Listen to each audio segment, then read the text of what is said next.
Assalamualaikum warahmatullahi wabarakatuh. Perkenalkan, nama saya Ratna Puspitasari. Saya dari Prodi Pendidikan Ekonomi kelas malam dengan NIM 18721-539. Sebelumnya yang saya hormati Bapak Dahlan MPD selaku dosen pengampu mata kuliah Pendidikan IPS. Di video kali ini saya akan membahas tentang ruang lingkup kajian geografi. Pengertian ilmu geografi adalah suatu disiplin ilmu pengetahuan dengan objek utamanya yaitu bumi beserta segala isinya. Termasuk di dalamnya terdapat segala peristiwa, gejala atau fenomena yang timbul sebagai akibat adanya hubungan interaksi antara berbagai unsur fisik maupun sosial yang ditinjau dari sudut konteks keruangan.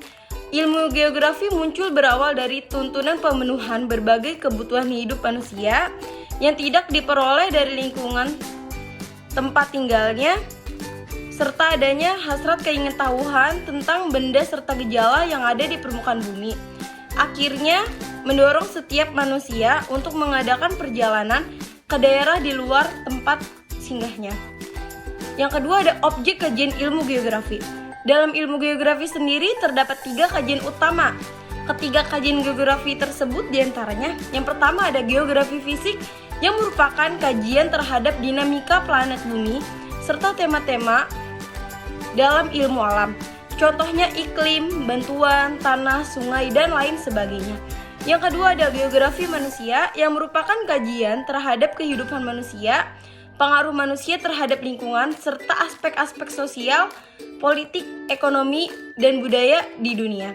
Dan yang terakhir ada geografi teknik yang merupakan kajian penggunaan keahlian teknis dalam geografi seperti pemetaan dan penginderaan jauh gunanya untuk mempelajari bumi dan menyelesaikan masalahnya. Selanjutnya kita akan membahas tentang konsep kajian ilmu geografi.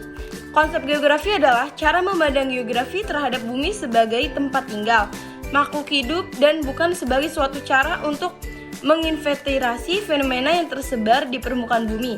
Konsep-konsep dasar geografi yaitu konsep lokasi, konsep jarak dan keterjangkauan, konsep tempat, konsep hubungan, timbal balik atau interpretasi, konsep gerakan, dan yang terakhir ada konsep perwilayahan atau regionalisasi.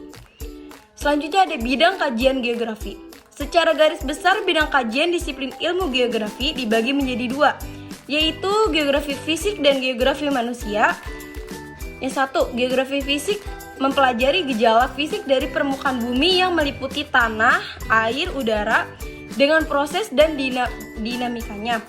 Sedangkan geografi manusia merupakan cabang geografi yang mempelajari tentang aspek keruangan yang dijadikan sebagai tempat terjadinya aktivitas manusia.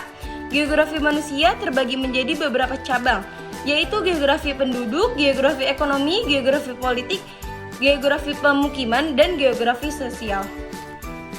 Adapun cabang-cabang ilmu geografi, agar dapat menjelaskan setiap fenomena dengan baik, geografi memerlukan ilmu-ilmu penunjang dalam menjelaskan gejala yang bersifat fisikal, seperti geologi atau ilmu yang mempelajari bantuan. Yang kedua ada geomorfologi yang mempelajari bentuk tanah, ilmu tanah yaitu ilmu yang mempelajari tanah. Yang ketiga ada klimatologi dan meteorologi, ilmu yang mempelajari iklim dan cuaca. Ada hidrologi, ilmu yang mempelajari air daratan. Dan selanjutnya ada oceanografi, ilmu yang mempelajari lautan. Dan yang terakhir ada biologi, ilmu yang mempelajari makhluk hidup. Dalam menjelaskan gejala manusia, geografi ditunjang oleh sosiologi, yang artinya ilmu yang mempelajari interaksi manusia. Yang kedua ada ekonomi, yang berarti ilmu mempelajari bagaimana manusia dapat memenuhi kebutuhan hidupnya secara maksimal dengan ketersediaan sumber daya yang terbatas. Yang ketiga ada antropologi, yang berarti ilmu yang mempelajari umat manusia secara fisik dan budaya.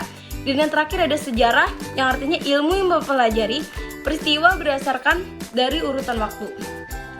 Dalam menjelaskan dan mempelajari cara-cara memvisualisasikan dan menganalisis data dan informasi geografis dalam bentuk peta, diagram, foto, udara, dan citra hasil pengindaran jauh ditunjang oleh cabang ilmu geografi teknik, yaitu yang pertama ada kartografi yang berarti ilmu dan seni membuat peta. Yang kedua ada penginderaan jauh yang berarti ilmu dan seni yang menghasilkan informasi mengenai objek, daerah, atau gejala. Yang ketiga ada sistem informasi geografis, adalah sistem informasi berbasis komputer di mana dapat menyimpan, mengelola, memproses, menganalisis, dan geografis maupun non-geografis, serta menyediakan informasi dan geografis secara terpadu. Selanjutnya kita akan membahas tentang pendekatan ilmu geografi. Geografi mempelajari geosfer dengan menggunakan pendekatan ke lingkungan dan kewilayahan dalam konteks keruangan. Pendekatan lingkungan artinya geografi selalu melihat bagaimana hubungan dan keterkaitan antara aspek fisikal dan makhluk hidup lainnya pada ruang permukaan bumi. Pendekatan kewilayahan atau regional artinya geografi selalu melihat ruang berbagai wadah yang memiliki keunikan atau perbedaan dengan wilayah lainnya sebagai hasil interrelasi integrasi antara aspek fisik dan manusia yang berada di dalamnya.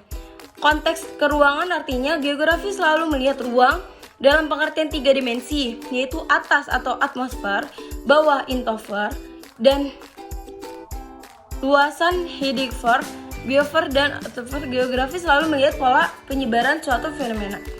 Sekian presentasi dari saya, kurang lebihnya mohon maaf. Terima kasih.